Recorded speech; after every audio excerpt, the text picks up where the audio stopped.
Selamat pagi, jemaat dan murid-murid saya yang saya kasihi di dalam Tuhan Yesus Kristus. Kita akan mulaikan PA secara online kita, dan edisi perdana ini saya ingin share, berbagi tentang hal Natal ya. Karena kita sedang mendekati perayaan Natal, kita lihat gereja-gereja disibukkan dengan berbagai aktivitas persiapan perayaan Natal.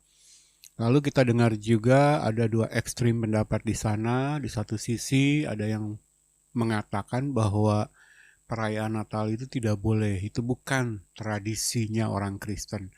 Itu merupakan warisan dari kepercayaan pagan. Itu di satu sisi ya. Sementara di sisi yang lain, sisi ekstrim yang lain mengatakan perayaan Natal itu sudah menjadi satu kewajiban bagi gereja untuk merayakannya. Bahkan dalam kewajiban merayakan Natal ini kemudian mereka melakukan hal-hal yang sebenarnya justru menyeleweng dari apa yang menjadi kehendak dan rencana Tuhan ya. Jadi kita akan melihat secara objektif, dan saya ingin share satu artikel untuk menambah wawasan kita tentang apa itu perayaan Natal. Tepatnya bagaimana 25 Desember bisa menjadi hari Natal. Nah, kita harus sadar sebagai orang Kristen bahwa apa yang kita lakukan, gaya hidup kita, itu menjadi kesaksian bagi orang-orang di luar sana ya, yang non-Kristen. Dan dalam beberapa hari terakhir, seminggu terakhir, saya mencoba menggali informasi, berbincang-bincang dengan orang-orang di sekitar saya yang non-Kristen, apa yang mereka tangkap dari perayaan Natal yang dilakukan orang Kristen di bulan Desember. Dan jujur, saya sangat sedih ketika mendengar apa yang mereka sampaikan.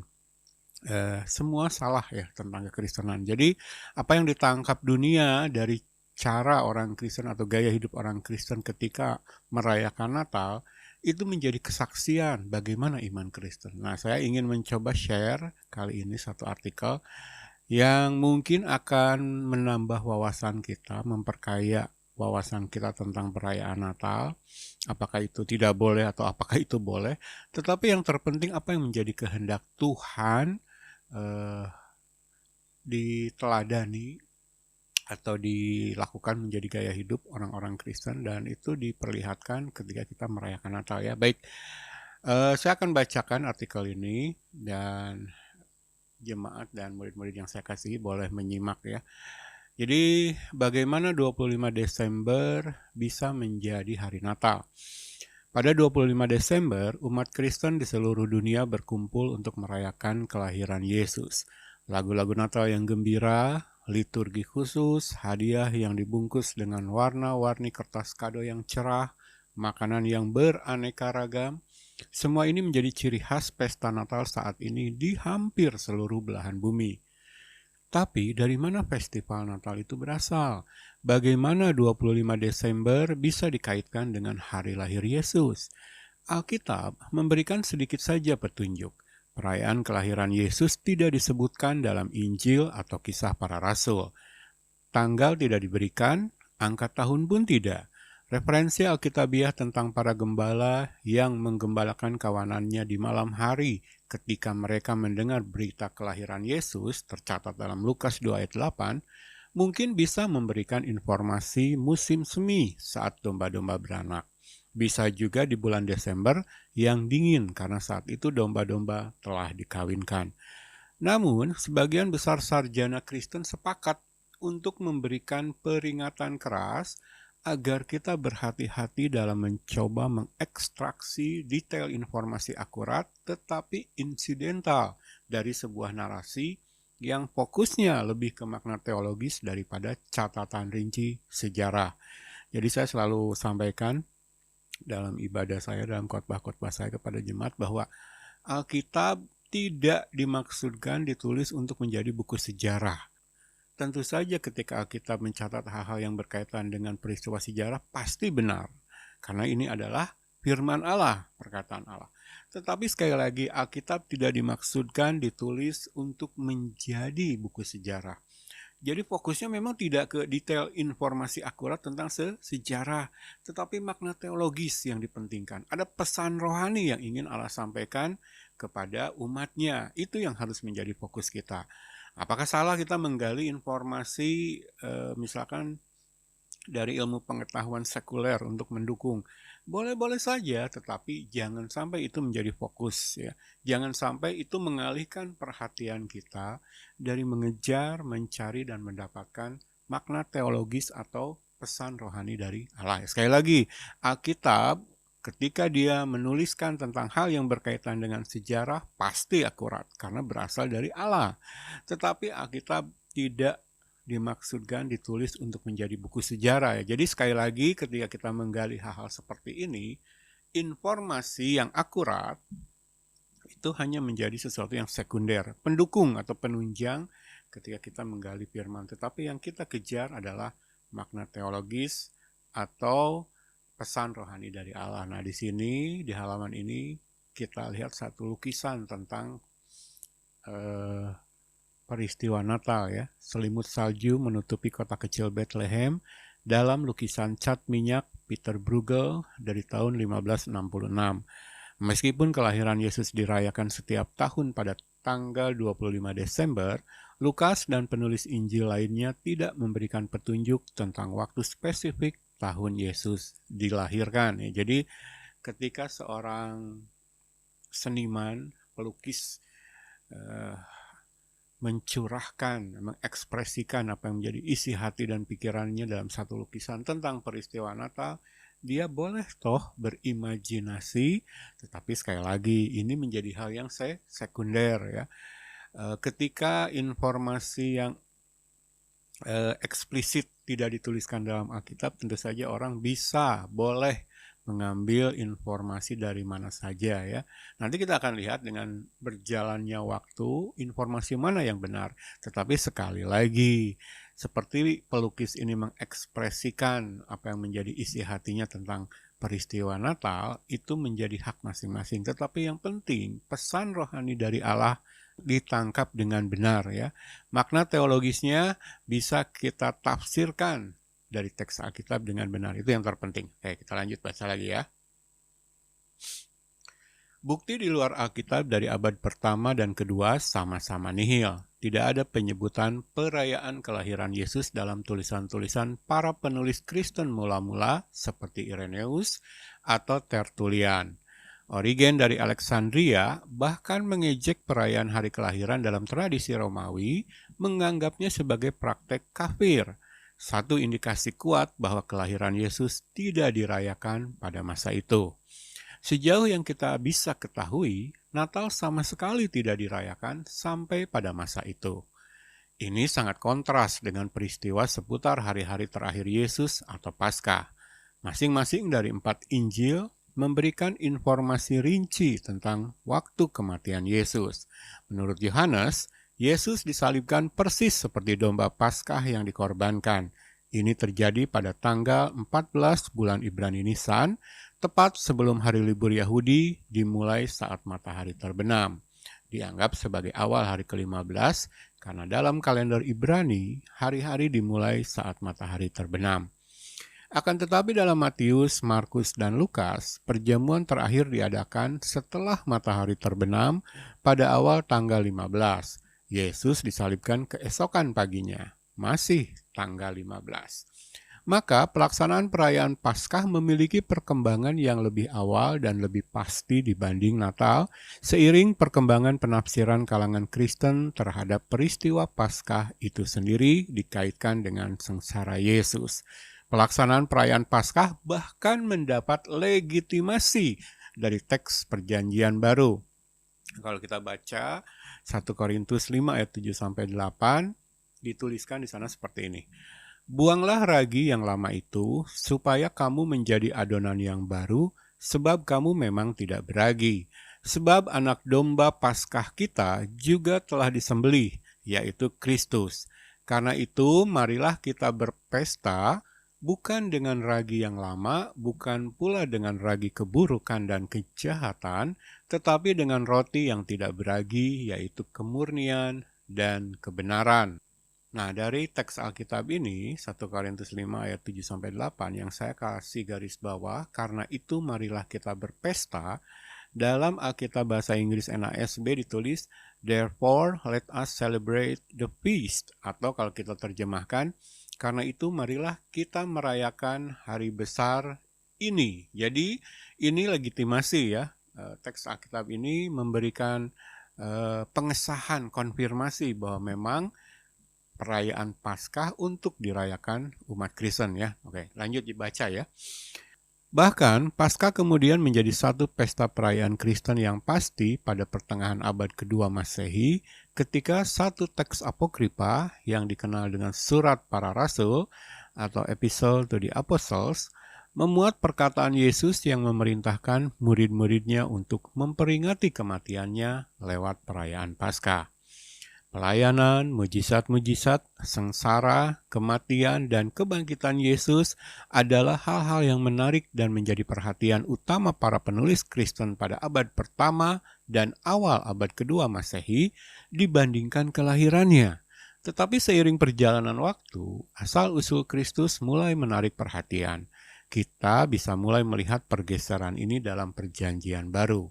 Tulisan paling awal oleh Paulus dan Markus tidak menyebutkan peristiwa kelahiran Yesus. Sementara Injil Matius dan Lukas menyajikan catatan peristiwa kelahiran Kristus, meskipun keduanya sama sekali tidak menyebut suatu tanggal. Pada perkembangannya kemudian, yaitu pada abad kedua Masehi, detail kelahiran Yesus lebih jauh diungkapkan dalam tulisan-tulisan apokripa seperti versi awal Injil Thomas dan cikal bakal Injil Yakobus. Teks ini menuliskan segala hal mulai dari nama-nama kakek nenek moyang Yesus sampai kepada detail pendidikan Yesus, walau juga tidak menyebutkan tanggal kelahirannya. Akhirnya, sekitar tahun 200 Masehi, seorang guru Kristen di Mesir menyebutkan tanggal kelahiran Yesus. Menurut Clement dari Alexandria, beberapa tanggal berbeda telah diusulkan oleh berbagai kelompok Kristen. Meski terlihat mengejutkan, Clement sama sekali tidak menyebutkan tanggal 25 Desember sebagai salah satu di antaranya. Clement menuliskan, ada orang-orang yang tidak hanya menentukan tahun kelahiran Tuhan kita, tetapi juga hari. Ada yang mengatakan itu adalah pada tahun Agustus ke-28 dan hari ke-25 bulan Mesir, Pachon, atau 20 Mei menurut kalender kita. Sementara menyebutkan hari Paskah dengan sangat akurat, beberapa mengatakan bahwa itu terjadi pada tahun Tiberius ke-16 pada hari ke-25 bulan Pamenot atau 21 Maret menurut kalender kita. Dan yang lain menyebutkan hari ke-25 bulan Farmuti atau 21 April, dan yang lainnya lagi menyebutkan hari ke-19 bulan Farmuti atau 15 April Sang Juru Selamat menderita. Lebih lanjut, yang lain mengatakan bahwa Yesus lahir pada 24 atau 25 bulan Farmuti, 20 atau 21 April. Kita jelas melihat adanya ketidakpastian, tetapi juga minat dan ketertarikan yang besar pada akhir abad kedua dalam menentukan tanggal kelahiran Yesus. Akan tetapi pada abad keempat, kita mendapatkan rujukan kepada dua tanggal yang digunakan secara luas dan sekarang dijadikan tanggal perayaan, sebagai hari kelahiran Yesus, 25 Desember di wilayah kekuasaan Kekaisaran Romawi bagian barat, dan 6 Januari di bagian timur, terutama Mesir dan Asia Kecil. Gereja Armenia modern masih memakai tanggal 6 Januari untuk merayakan Natal. Bagi sebagian besar Kristen, tanggal 25 Desember yang dipilih. Sementara 6 Januari kemudian dikenal sebagai Hari Raya Epifani atau Feast of the Epiphany, perayaan kehadiran para Majus di Bethlehem. Periode 12 hari di antara kedua tanggal tersebut kemudian menjadi musim libur yang dikenal sebagai 12 hari Natal atau 12 Days of Christmas. Penyebutan paling awal tanggal 25 Desember sebagai hari lahir Yesus berasal dari Almanak Romawi pertengahan abad keempat yang memuat daftar tanggal kematian banyak uskup dan martir Kristen. Tanggal pertama di daftar tersebut, 25 Desember, diberi keterangan Natus Christus in Bethlehem, Judea, atau Kristus lahir di Bethlehem, Yudea.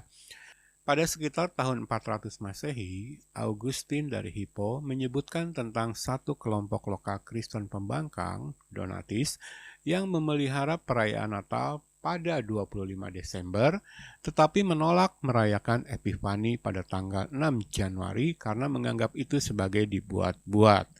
Karena kelompok Donatis hanya muncul pada masa aniaya di bawah penguasa Diokletian, 321 Masehi, dan praktek perayaan Natal pada 25 Desember kemudian berlanjut pada masa itu, tampaknya itu merupakan bagian dari tradisi yang lebih tua dari Kristen Afrika Utara.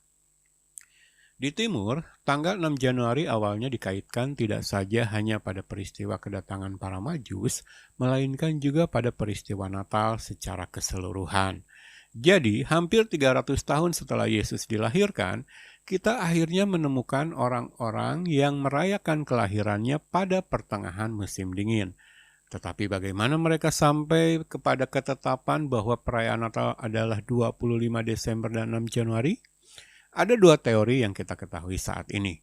Satu teori begitu populer, satu teori lainnya jarang terdengar di luar kalangan akademisi, walaupun teori ini berusia jauh lebih tua.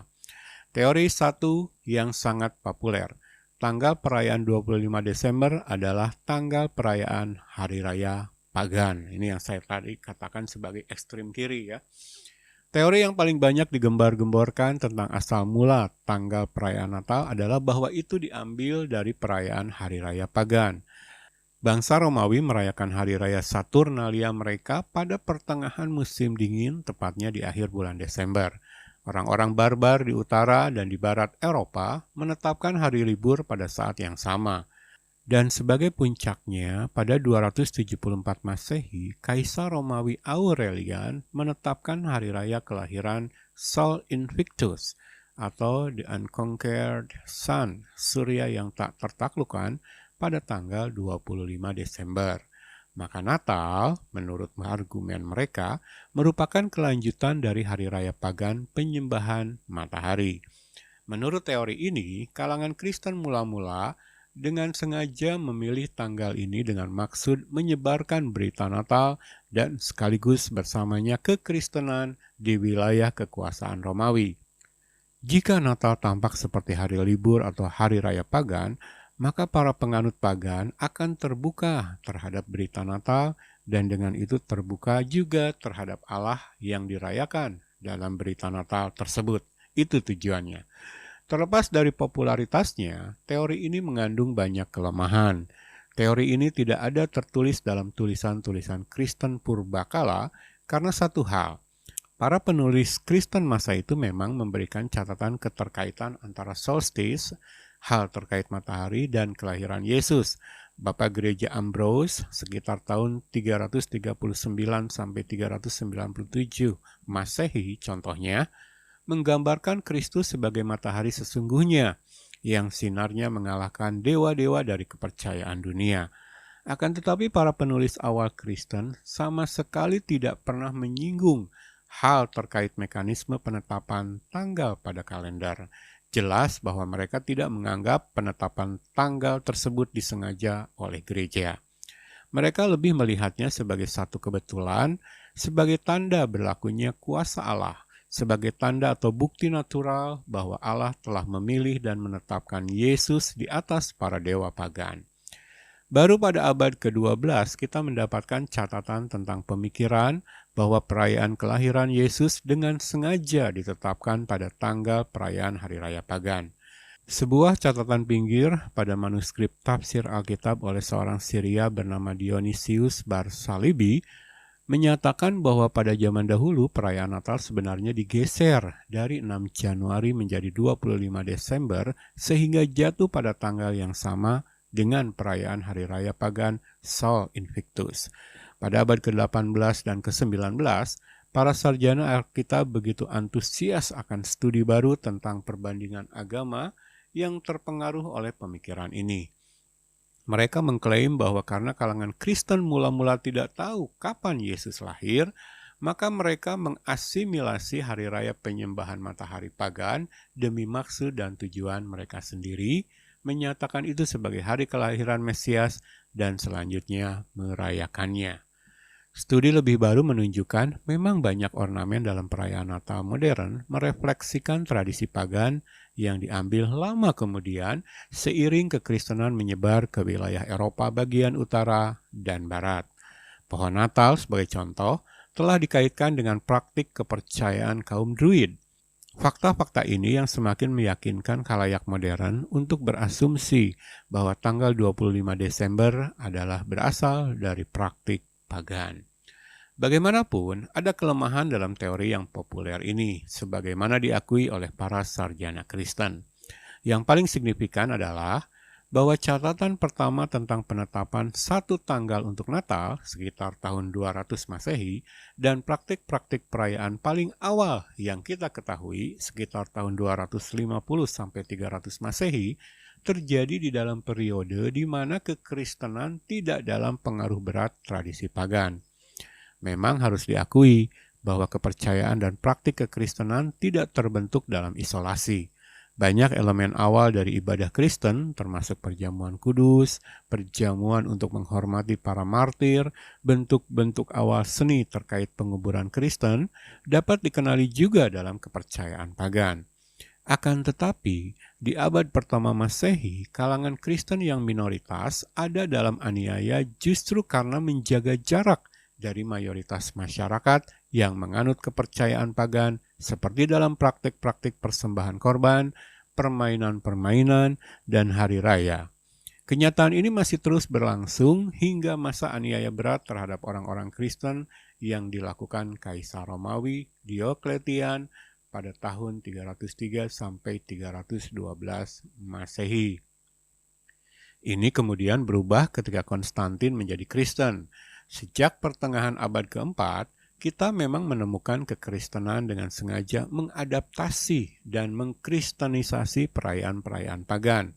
Tokoh paling terkenal yang mempraktikkan ini adalah Paus Gregorius Agung, yang dalam suratnya yang ditulis pada 601 Masehi untuk seorang misionaris Inggris, merekomendasikan agar kuil-kuil pagan lokal tidak dihancurkan, tetapi diubah menjadi gereja, dan perayaan-perayaan pagan dirayakan sebagai peringatan bagi para martir Kristen.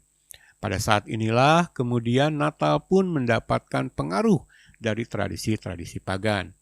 Tetapi di abad ketiga, saat tanggal-tanggal perayaan Natal ditetapkan, kita tidak memiliki bukti bahwa kekristenan mengadopsi perayaan-perayaan pagan. Maka, teori yang mengatakan bahwa penetapan 25 Desember sebagai perayaan Natal berkaitan dengan hari raya penyembahan matahari kepercayaan pagan adalah terbukti tidak benar. Perayaan pada 25 Desember tampaknya telah ada sebelum 312 Masehi, setidaknya sebelum masa berkuasanya Konstantin dan pertobatannya. Sebagaimana telah kita bahas, kelompok Kristen Donatis di Afrika Utara tampaknya sudah mengenal tanggal ini sebelum masa Konstantin.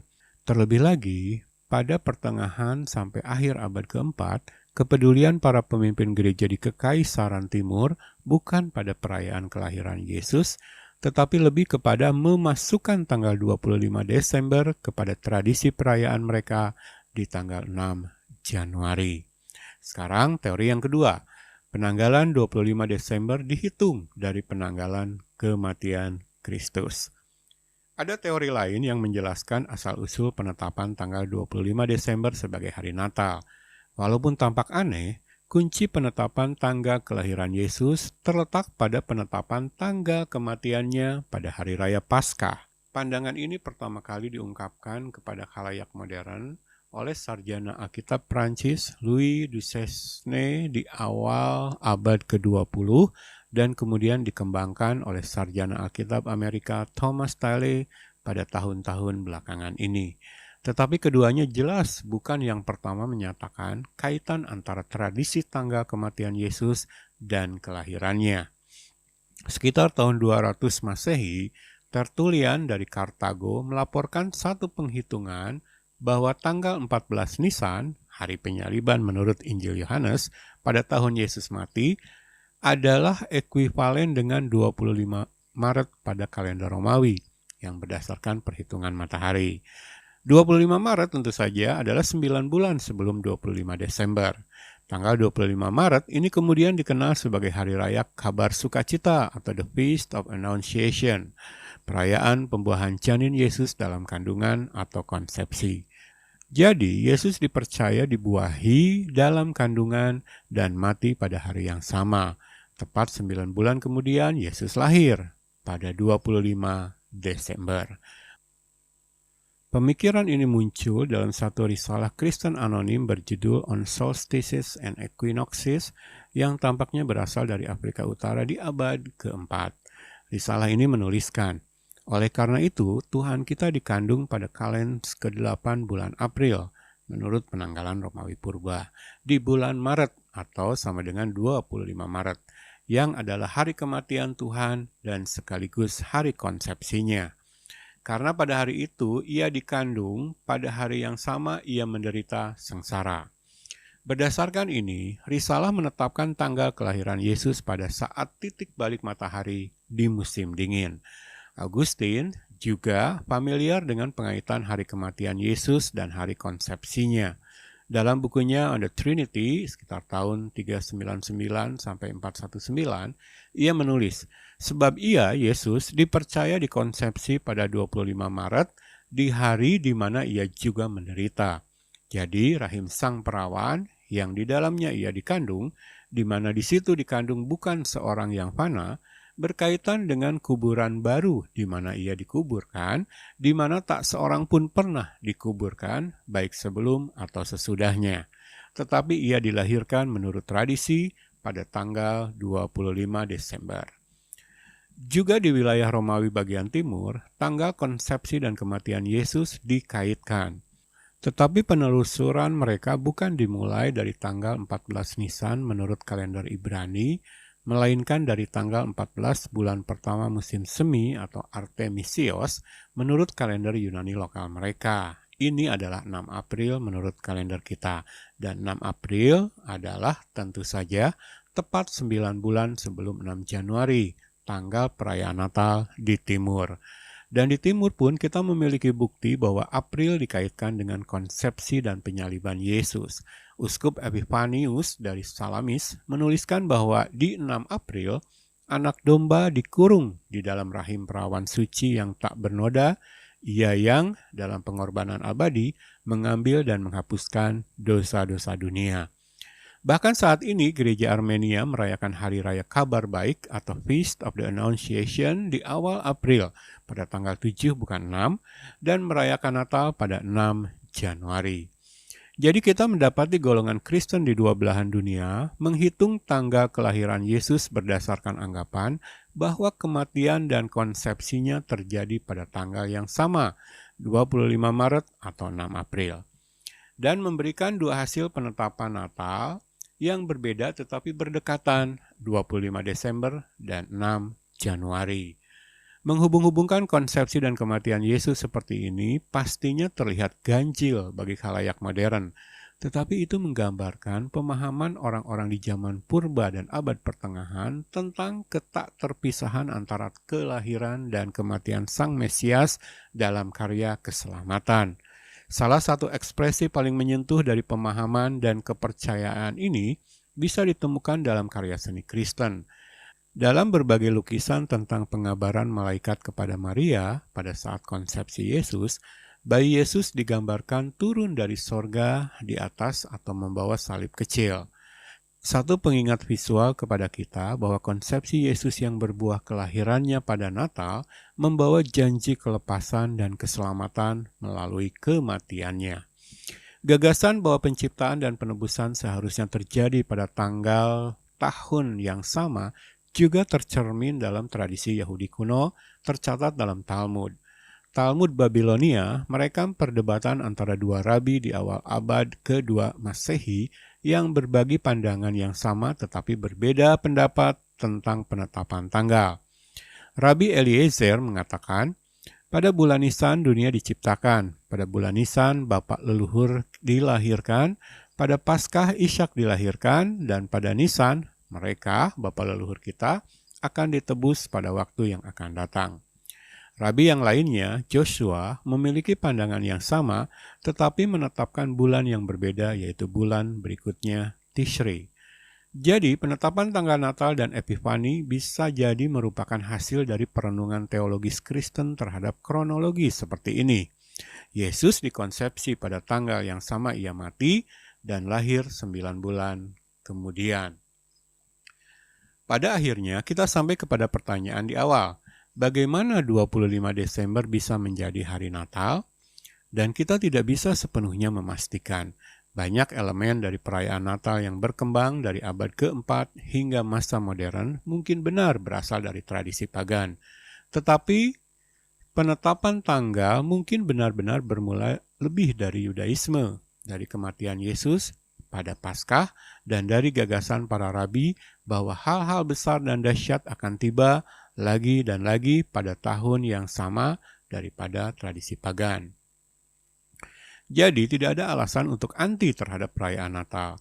Memang tidak ada preseden perayaan Natal dalam Alkitab, dan Alkitab pun tidak secara eksplisit memerintahkan kita untuk melaksanakan perayaan Natal. Tetapi kita menangkap ada sukacita dan kebersamaan dalam peristiwa Natal lewat sekumpulan gembala di padang, orang-orang Majus yang sengaja datang ke Bethlehem, dan tokoh-tokoh yang menyambut kehadiran Sang Juru Selamat dunia. Yang penting adalah kesadaran akan esensi dari peristiwa Natal. Yang paling menarik dari pemahaman bahwa tradisi Natal 25 Desember berasal muasal dari tradisi Yahudi daripada tradisi pagan adalah, sekali lagi, kesadaran akan ketakterpisahan antara kelahiran Kristus dan karya keselamatan lewat kematiannya. Karena untuk itulah Yesus lahir ke dunia, maka untuk itulah kita mengingat dan merayakan Natal. Teks Alkitab berikut memberikan gambaran dengan begitu terang dan jelas. Filipi pasal 2 mulai ayat yang pertama. Jadi karena dalam Kristus ada nasihat, ada penghiburan kasih, ada persekutuan roh, ada kasih mesra dan belas kasihan, karena itu sempurnakanlah sukacitaku dengan ini. Hendaklah kamu sehati sepikir, dalam satu kasih, satu jiwa, satu tujuan, dengan tidak mencari kepentingan sendiri atau puji-pujian yang sia-sia. Sebaliknya hendaklah dengan rendah hati yang seorang menganggap yang lain lebih utama daripada dirinya sendiri. Dan janganlah tiap-tiap orang hanya memperhatikan kepentingannya sendiri, tetapi kepentingan orang lain juga. Hendaklah kamu dalam hidupmu bersama menaruh pikiran dan perasaan yang terdapat juga dalam Kristus Yesus, yang walaupun dalam rupa Allah tidak menganggap kesetaraannya dengan Allah itu sebagai milik yang harus dipertahankan, melainkan telah mengosongkan dirinya sendiri dan mengambil rupa seorang hamba dan menjadi sama dengan manusia. Dan dalam keadaan sebagai manusia, ia telah merendahkan dirinya dan taat sampai mati, bahkan sampai mati di kayu salib. Itulah sebabnya Allah sangat meninggikan dia dan mengaruniakan kepadanya nama di atas segala nama, supaya dalam nama Yesus bertekuk lutut segala yang ada di langit dan yang ada di atas bumi dan yang ada di bawah bumi, dan segala lidah mengaku Yesus Kristus adalah Tuhan bagi kemuliaan Allah Bapa. Tidak ada pesta pora, tidak ada sikap-sikap egois dan mencari pujian manusia, jauh dari suasana syawi atau pamer. Yang ada adalah kesederhanaan persekutuan dalam roh dan kebenaran yang mewujudkan kesehatian dan kesepikiran umat dengan Kristus, di mana penyembahan kepada Tuhan diwujudkan dalam bentuk ketaatan lewat penyangkalan diri dan kesetiaan memikul salib bagi kerajaan sorga. Yesus telah melakukan semua dengan taat. Bagaimana dengan kita? Inilah makna Natal sesungguhnya yang sudah banyak ditinggalkan dan dilupakan oleh gereja-gereja akhir zaman. Bagaimana dengan kita?